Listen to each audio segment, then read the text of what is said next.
have been waiting for this sleepover. I haven't had this in a long time. Maybe I can start you, please. Well, I think you remember the time when I went abroad. But what? To Curaçao. Ah, I remember. Well, I never told you that I almost passed away. What? Are you kidding me? Yeah, and the thing is that my family and I decided to go on a tour with a guy, and he told us that we could go to Starbucks at the end of this. So I was super excited. Oh, talking about it, we should go there to have a drink. Yeah, good idea. Well, if we wanted to go to a Starbucks, we had to cross a long bridge that connects two parts of the island, and it goes ups and down when a cruiser or ship is going to sail by that part. But I have to say that at that moment I was super annoyed with my parents because they had lost my video camera. Let me guess, you were rebellious. Yeah, I was so stressful, so I decided to walk along by the long bridge. And I was using my AirPods, so I couldn't listen up at all.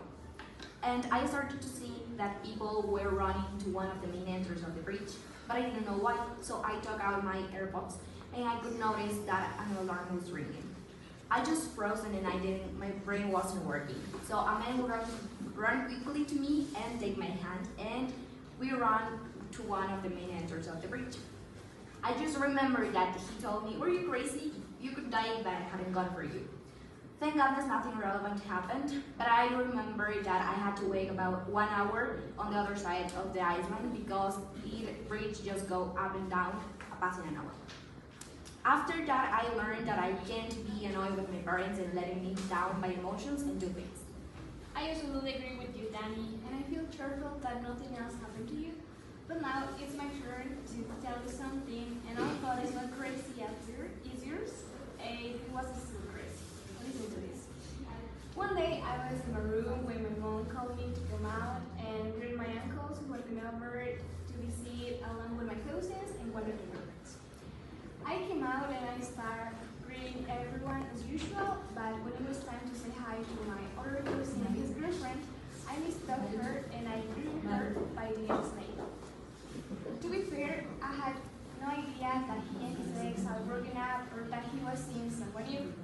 I hadn't seen him in months, and in my mind they were still together. My cousin, clearly a bit uncomfortable, quickly corrected me and introduced me to his new girlfriend, who gave me a polite but noticeably outrageous smile. You could feel the tension in the room for a second. Everyone kind of froze. At that moment, I just wanted Ron to solo me up, but I played cool and acted like nothing happened.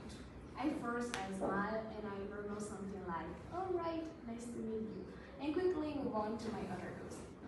For the rest of the visit, I tried to avoid eye contact with her because I was ashamed and silently afraid she wouldn't hold it against me. And I learned that always ask for updates before making assumptions.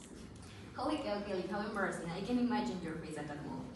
It is definitely a story not to forget, but at least we had a good laugh, right? Yeah.